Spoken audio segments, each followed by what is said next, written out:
Dans les parties précédentes, nous avons découvert les racines du Khoy, son rôle dans l'histoire et ses symboles. Mais le Khoy n'est pas seulement un rituel du passé. C'est une cérémonie qui soigne, qui enseigne, qui rassemble et qui inspire encore aujourd'hui. Entrons dans le cœur de cette dimension vivante.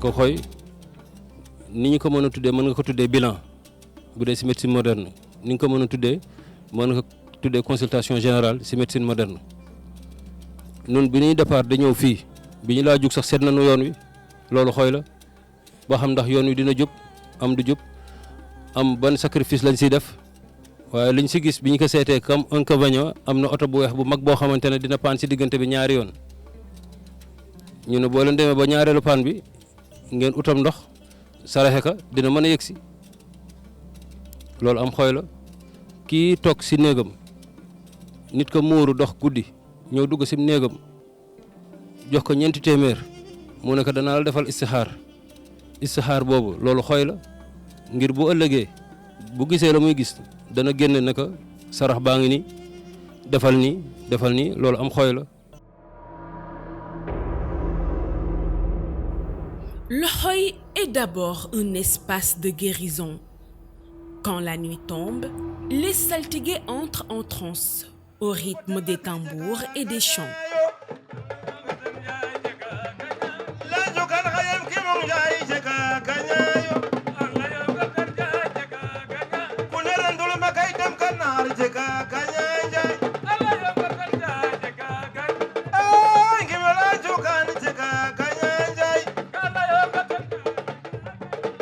Merci beaucoup.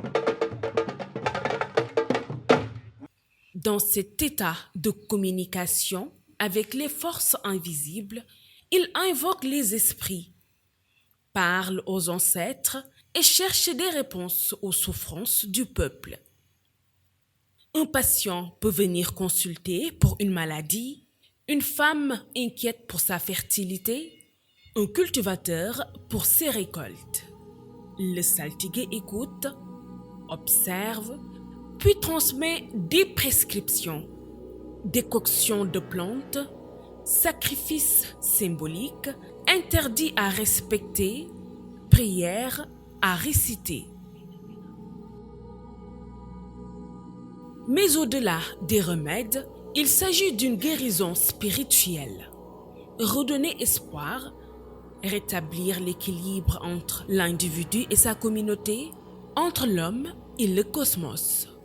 Pour les fidèles, la parole du saltigué a une force thérapeutique en elle-même.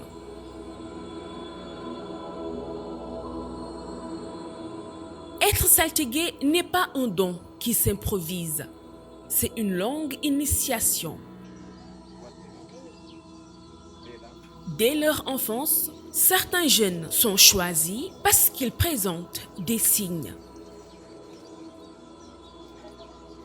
Une sensibilité particulière, des rêves prophétiques, une intuition profonde.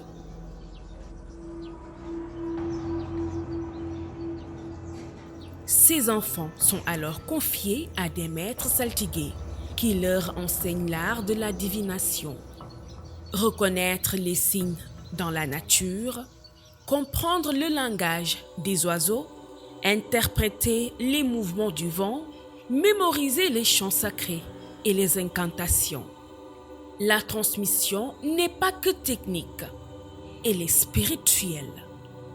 L'élève apprend à développer une discipline intérieure, maîtrise de soi, respect du sacré, sens du silence. Ainsi, chaque génération renouvelle la lignée des saltigués. Ce savoir fragile se maintient vivant grâce à la mémoire et à la parole, jamais écrite, toujours transmise de maître à disciple. saltigi yombu doon nekku doon dëkk bu ne sax day am saltigi waaye dëkku cosaan bu doon am saltigi benn saltigi ngay am waa dëkk ba itam ñoo doon xool ba fal la def la nga nag seen saltigi waaye léegi laa gis nit day xoti yeereem ay bagaasam di war naan saltigi la xëy na nag waa dëkk ba mën nañ laa woolu def la saltigi te fekk sax am ñu la ëpp xam-xam ci biir dëkk ba waaye dañ doon xool ci jikko dañ doon xool ci juddo dañ doon xool ci teey dañ doon xool itam ci warsak. Si le Khoy attire des foules immenses, ce n'est pas un hasard. C'est un moment attendu par toute la communauté, car il donne des repères pour l'année à venir. Les prédictions portent sur la pluie, la fertilité des terres, la santé, les conflits possibles, les accidents, la sécurité du pays. Chaque région du Sénégal envoie ses représentants. Fatick, Sine Saloum, Thiès, Casamance, Dakar, hommes, femmes, jeunes et anciens se retrouvent. Le Khoy devient alors un forum social. Les paroles prononcées influencent parfois les décisions des familles, orientent les stratégies agricoles ou apaisent les tensions locales. Au-delà de la divination, le Khoy est une école de vie commune. Il enseigne que l'avenir n'appartient pas seulement à un individu, mais à tout un peuple. et nawet bi jàmm moo ciy am de dina taw ci jàmm waaye bu ñuy tolloo ci góob dugub ak deqi gerte feebaru biir buy daw dina am ci xale yi nañ ko bàyyi xel borom kër gu ne na génne 3 kilo dugub mu saraxe ko balaa lekk ci dugub dem bay ngir njabootam mën cee mucc dina doon feebaru biir buy daw te ci gone yi ndaw yi lay doon ak njegamaar yi waaye njegamaar yi nan mooy ci seen bopp te moytu werante bi tey génn sarax fu ko mën del génn saraxu soow nga mën a mucc ci coow yi ak balaa bi nga xam ne dañ ne day wàcc buñ ko defee dinañ am jàmm te réew mi day am jàmm kilifa diine yi nan ñaan ci réew mi day am naataange dugub dina bari gerte dina bari te ndox mi ñuy wax dina taw. Le Khoy est aussi un rituel profondément écologique. Les saltigués observent la position des étoiles, le vol des oiseaux, la couleur du ciel, le mouvement des fourmis.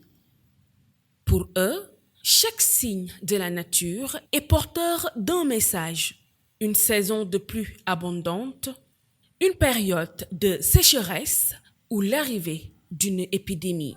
xob yeeg garab yeeg reen yi moom la ñuy faje maladie bu nekk boo ko mënul nag xam nga maladie faj aussi du question sunguf bi ak reen bi rek ñu bari dañuy naan sunguf bi ak reen bi mais pratiquement am na mocc am na suuru et cetera am na jat am na mocc am na suuru mocc bi aussi da ngay jàpp yaram bi di ko raay bu dee tàngoor la tàngoor bi s'évaporé bu dee da nga suuru aussi tàngoor boobu s'évaporé waaw loolu mooy paj bi te pratiquement ñu ngi ci daal ba léegi daal di xaar beneen système ndimbal. Cette connaissance ancestrale dialogue aujourd'hui avec la science moderne. Là où les météorologues scrutent leurs satellites, les saltigués lisent les étoiles. Là où les médecins étudient les plantes en laboratoire, les guérisseurs en connaissent déjà les vertus depuis des siècles. Reconnu par l'UNESCO comme patrimoine immatériel de l'humanité, le Khoy montre que la tradition et la modernité ne s'opposent pas. Elles se complètent, chacune apportant ses réponses à nos incertitudes. ay jullit lañ ñu gëm yàlla lañ jaamuñu xërëm xam suñu clinique la suñuy maam ñoo ñu bàyyeeg ay jinne ñuy wax ak jinne yi ñu ñuy sant ñuy def ñu ñuy wan ñuy gis ñu ñuy wax ñuy dégg xam-xam boobu nag nekk ci ñun ñu koy doxal moo waral tey fii ñu géew day xam-xam moo fi nekkoon sall gi day jóge dëkk bu nekk ñëw wax li nga war a mën a gis mën a mooy ñëw wax sarax yi war a ne moo war a mën a aar dañoo ànd ak ñoom pour dooleel leen ci loolu di wax ne ki initié lii di ko dund ay at yu bëree bari ñu ngi naan yàlla dooleel ka état dooleel ka dooleel ñu ba lii ñuy def nii muy wàllu culture dellu fa mu nekkoon ndax mbir su jëkkee ci àdduna dem ba bëgg a mujje seetaan am na te avant médecine moderne di am traditionnel moo amoon kon su moderne ñëwee tey ba bëgg a dominer traditionnel am nañu seetaan bëgg nañ nag suñu message yi ñuy lancé képp koo xam ne yàq nga fi ak foo mën a bokk ci état wala ngay nekk bailleur de fonds wala nga nekk homme social nga jàpp ci lii fexe koo dooleel fexe koo jëmmal ba médecine traditionnelle delluwaat fii ci Sénégal ak fudul Sénégal.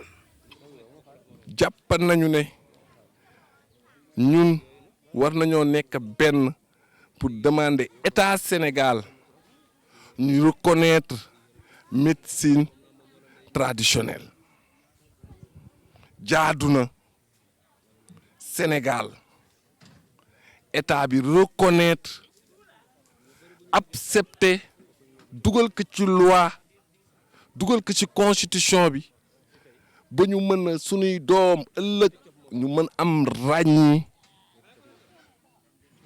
ba ku faju ku feebar mën a faju te du am problème donc ñu ngi tendre la main le gouvernement du Sénégal.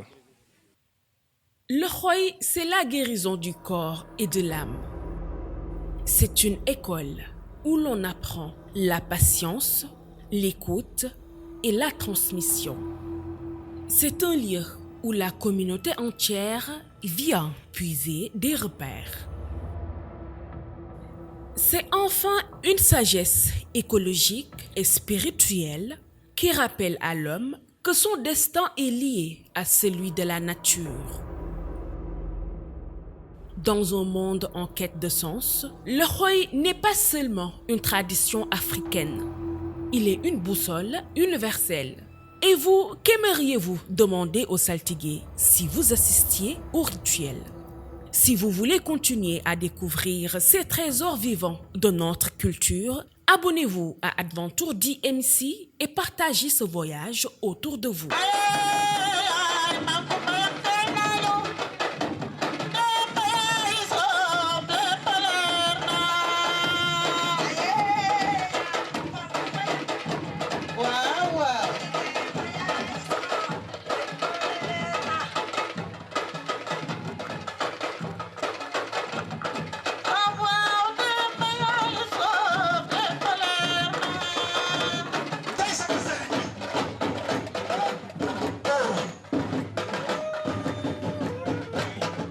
Merci beaucoup.